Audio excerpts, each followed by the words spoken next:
বিয়ে মানেই আড্ডা, হই হুল্লোড়, ভরপেট খাওয়া দাওয়া, আরো কত কি।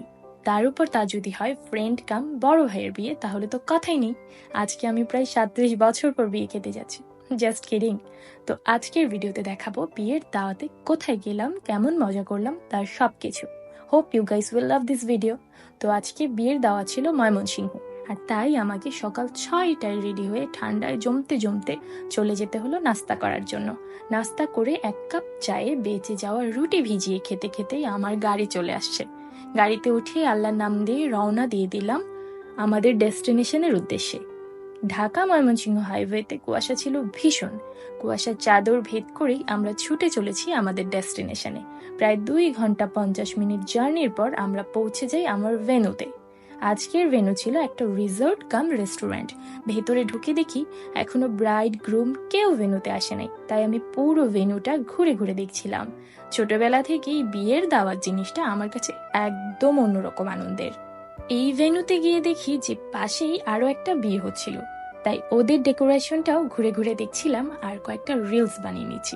বিয়ে বাড়িতে এসে ফটো ভিডিও না নিলে কি হয় বলুন।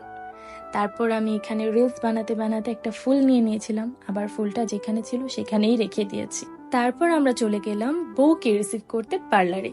বর বউ দুজনেই সাজগোজ complete, and here is our royal groom and bride. ভাবিকে একদম লাল টুকটুক সুন্দর প্রজাপতির মতো লাগছিল, মাশাআল্লাহ। খুব লক্ষ্মী একটা মেয়ে ভাবি। গাড়ি থেকে নেমে একটু ফটোশুট করে নিচ্ছিল বর বউয়ের সাথে সকলে। তারপর আমি চলে গেলাম স্টেজের দিকে ছবি তোলার জন্য। গিয়ে দেখি সবাই ছবি তোলার জন্য সিরিয়াল দিয়ে দাঁড়িয়ে আছে।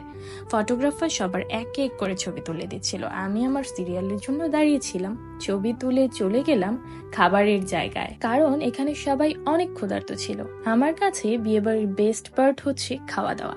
পেট ঠিক তো সব ঠিক।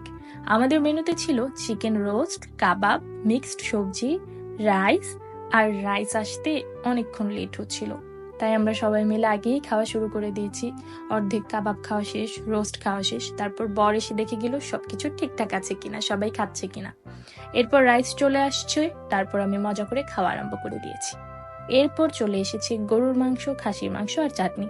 এই পর্ব শেষ করে আমরা চলে গেলাম বাইরের টেবিলে। জামাই স্পেশাল টেবিলে গিয়ে দেখি জম্পেশ খাওয়া দাওয়া হচ্ছে, সবাই খুব মজা করে খাচ্ছে।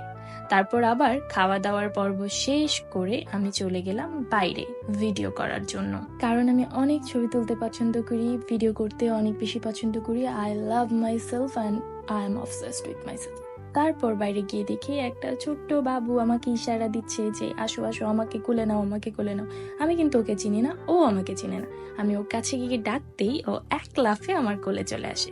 বাবুটা কি কিউট না? মাশাআল্লাহ, অনেক কিউট। খুব সুন্দর করে শুনছিল আমি কি বলি। তারপর বিয়ে বাড়ির পর্ব শেষ করে বাইরে চলে গেলাম আর সবাই মিলে একটু চা খেয়ে নিলাম। তারপর দেখলাম ময়মনসিংহে বাণিজ্য মেলা হচ্ছে, তাই আমি চলে গেলাম বাণিজ্য মেলায়। বাণিজ্য মেলার ব্লগটা অন্যদিন শেয়ার করব। তারপর রাত 10টার দিকে আমরা আমাদের গাড়িতে উঠে ঢাকার উদ্দেশ্যে রওনা দিয়ে দিলাম। পৌঁছাতে পৌঁছাতে রাত 2টা। তো আজকের ভিডিও এই পর্যন্তই। কার কেমন লেগেছে অবশ্যই কমেন্ট করে জানাও, আর for more videos follow my page. আল্লাহ হাফেজ।